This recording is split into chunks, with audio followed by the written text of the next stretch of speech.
Salut à tous. Alors aujourd'hui je voudrais vous proposer une recette. Alors j'avais envie de banane, de chocolat, enfin caroube, des épices de Noël un petit peu, des amandes, noix de cajou, etc. Et je me suis dit, mais j'avais pas envie de faire un gâteau, je voulais quelque chose de juste beaucoup de fruits, des dattes, etc. Je me dis je vais faire un gâteau sans cuisson, un gâteau cru. Alors je vais vous proposer une recette, voilà, qui sera donc, je vais essayer de faire simple. Et puis par contre pour les dosages, etc., je vais vous mettre donc plutôt en barre d'infos, ce sera plus simple. Et parce que là j'ai mesuré, enfin pour faire généralement, personnellement les gâteaux crus. Après pour les autres recettes, c'est vrai que j'ai tendance à utiliser pour les gâteaux avec cuisson par exemple, ou la pâtisserie où ça demande plus de précision, j'utilise la balance. Mais là, pour les gâteaux crus ou quand je veux faire une recette comme ça qui me vient à l'esprit, quand je veux inventer une recette, j'utilise donc des cups. Voilà, donc moi c'est un lot comme ça. Et je trouve que c'est plus pratique en fait pour se souvenir après. Après je le pèse, mais c'est vrai que généralement quand je crée des recettes, je trouve que c'est plus simple de prendre une cup et voilà quoi. Généralement une ou deux cups pour la farine, une demi pour le sucre, etc. C'est plus simple à retenir. Et donc voilà. Donc je vous montre ça, je vais utiliser ça pour faire la recette. Voilà, donc je vais vous montrer les étapes.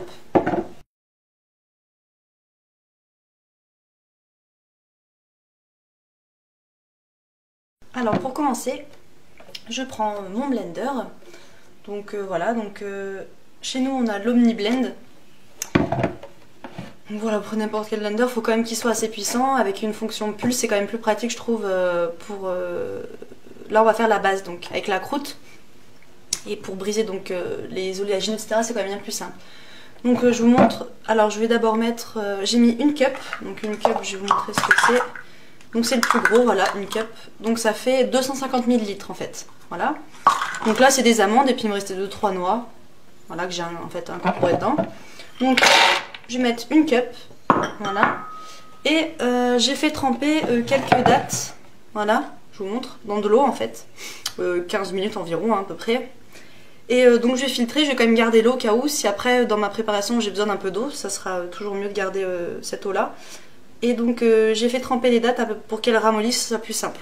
Voilà, donc on va passer à l'étape suivante pour remélanger tout ça. Voilà donc les dattes, je reprends mon blender et je vais rajouter, voilà.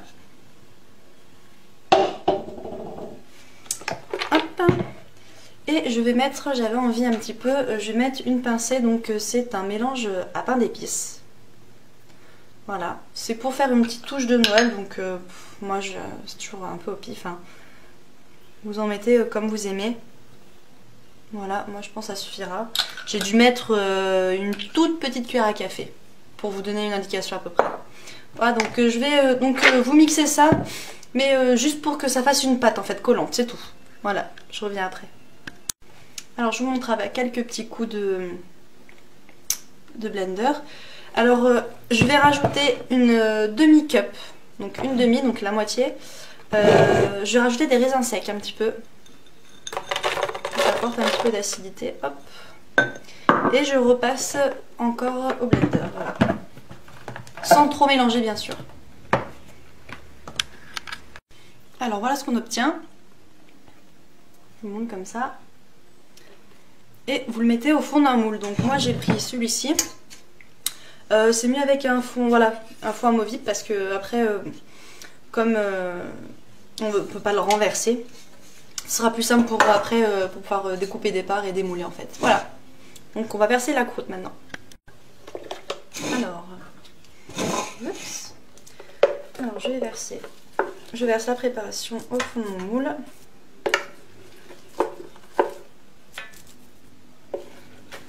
Pas la peine de graisser avant, hein, ce sont des oléagineux de toute façon. Et puis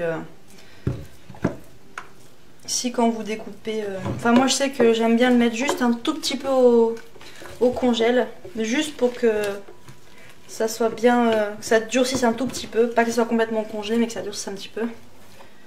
C'est plus facile à découper des parts comme ça, mais c'est facultatif.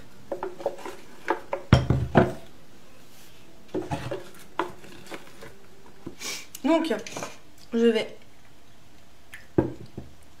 un tout petit peu mouiller mes mains quand même. Parce que forcément ça colle vachement avec les dattes. Hein. Donc on utilise les mains. Hein. Hop, allez, pas de chichi. Pense bien à remouiller ses doigts à chaque fois.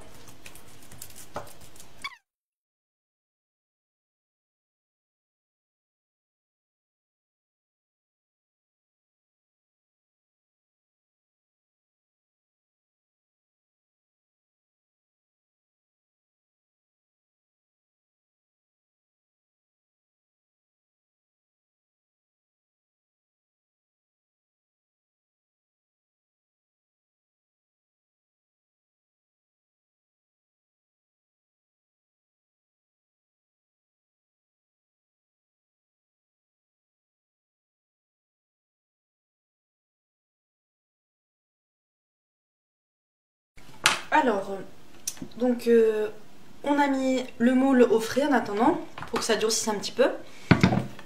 Et pour le reste, on va faire donc une petite crème banane. Alors, je vais mettre une banane.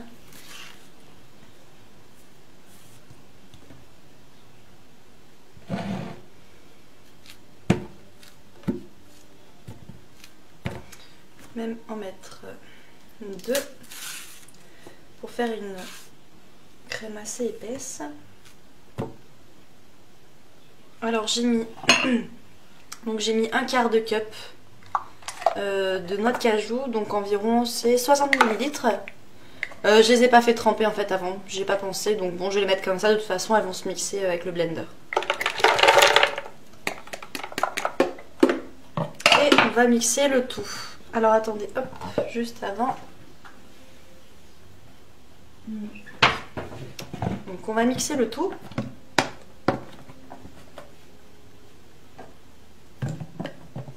Hop, et c'est parti. Une fois que vous avez votre crème, voilà, on va prendre, donc je reprends mon lot de dattes, je vais prendre un quart de cup d'eau que je vais mettre donc dans une casserole et je vais prendre donc juste un petit peu de ma préparation. Donc là je mets à peu près hop, 2 cuillères. Et en fait, je vais le faire chauffer avec un peu d'agar-agar.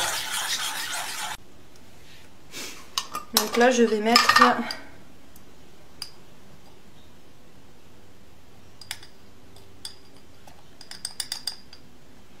une demi-cuillère à café, hop, que je mets dedans. Je mélange de nouveau et je vais porter à ébullition le tout. Je vous reviens après. Alors voilà, j'ai fait bouillir environ 1 à 2 petites minutes ma préparation.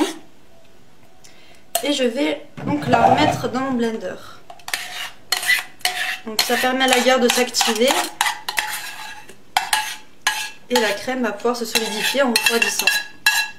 Voilà, j'ai remixé ma préparation. Je ressors ma base de tout à l'heure que j'avais mis au frais. Et je vais verser donc ma préparation à l'intérieur.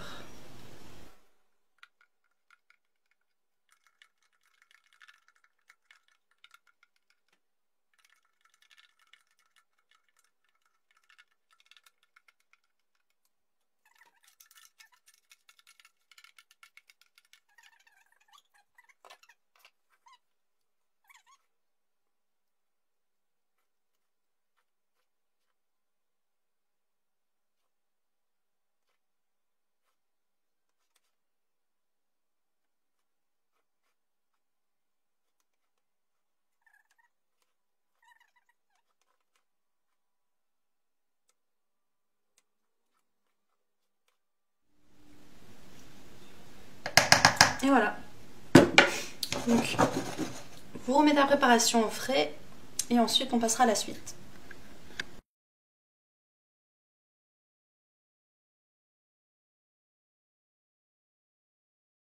Alors ensuite, en attendant que ça refroidisse donc au frigo, on va préparer une mousse à la caroube.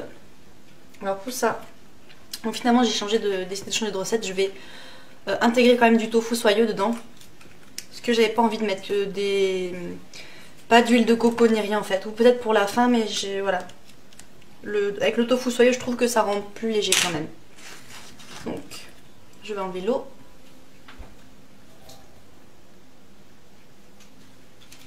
Donc je mets 400 g de tofu soyeux. Donc moi je mets celui-ci. Donc c'est la marque Soy. Donc je mets 400 g.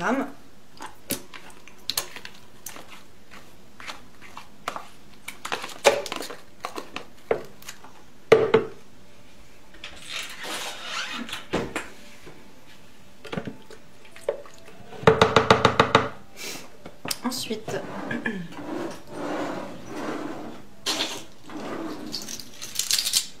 je vais rajouter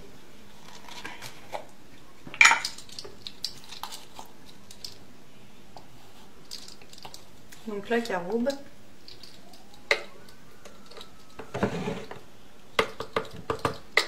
Alors pour l'instant, je vais mettre 2 cuillères à café de caroube.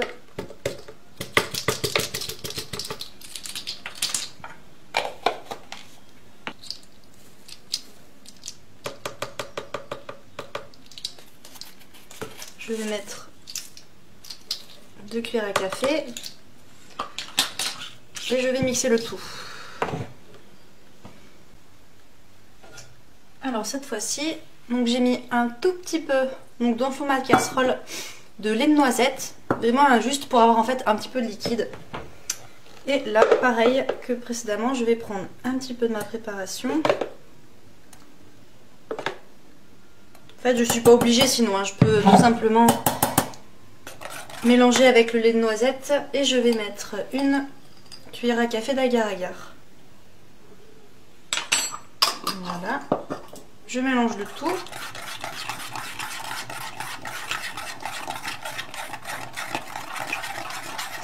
Et je vais faire bouillir ça pendant juste une à deux petites minutes. Voilà, pour activer l'agar-agar. Une fois que j'ai fait bouillir donc ma préparation, je vais la remettre dans mon blender.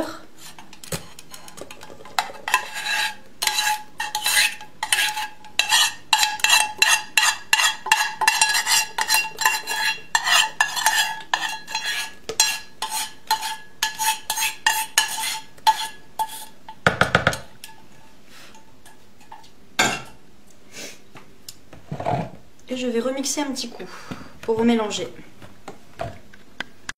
Alors voilà, ma mousse est prête. Voilà. Donc on va passer donc au reste du montage. Alors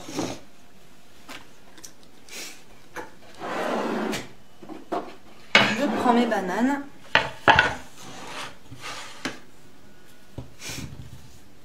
J'en ai pris une pas très belle.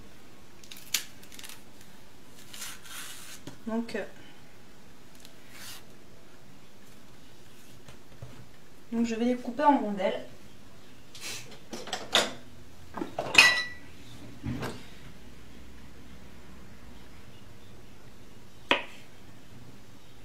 Donc je vais les faire assez hautes pour que ça fasse une bonne épaisseur.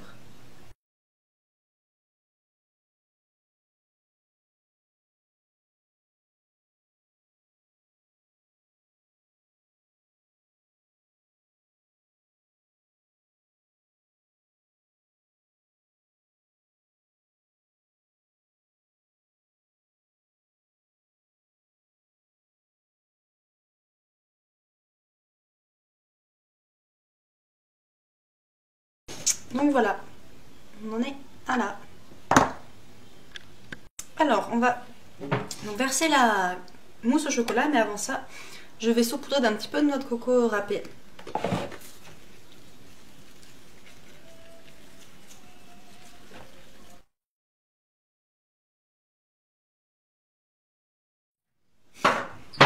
Puis on va verser notre crème. Donc attendez pas qu'elle refroidisse trop parce que sinon elle va commencer à durcir. Donc essayez d'être rapide.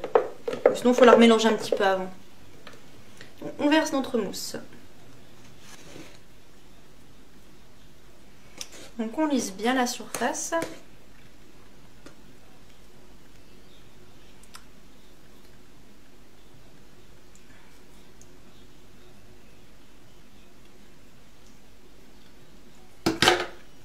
Et on va laisser donc, on va remettre au frais pour que la mousse durcisse.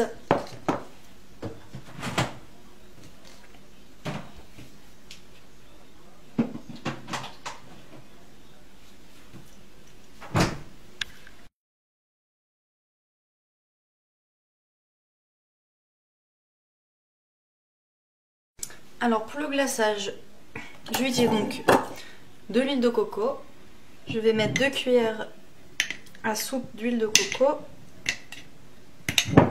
Voilà, environ, hein, mais pas ça près.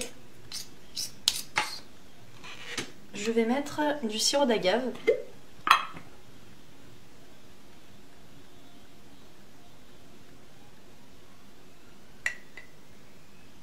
Je vais mettre, hop,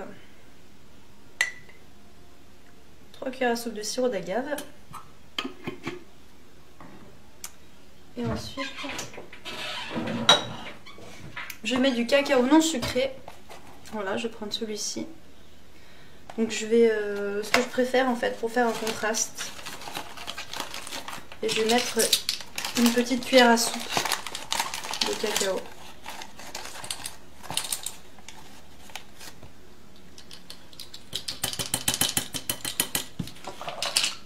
Oups. Si je commence à mettre de la nourriture sur les manches, ça va pas. Et donc je vais faire fondre le tout et je reviens après. Donc on y va, on va verser maintenant le chocolat.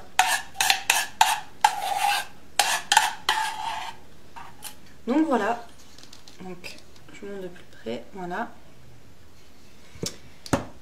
Et moi j'avais envie, pour décorer un petit peu, de rajouter quelques petites noix.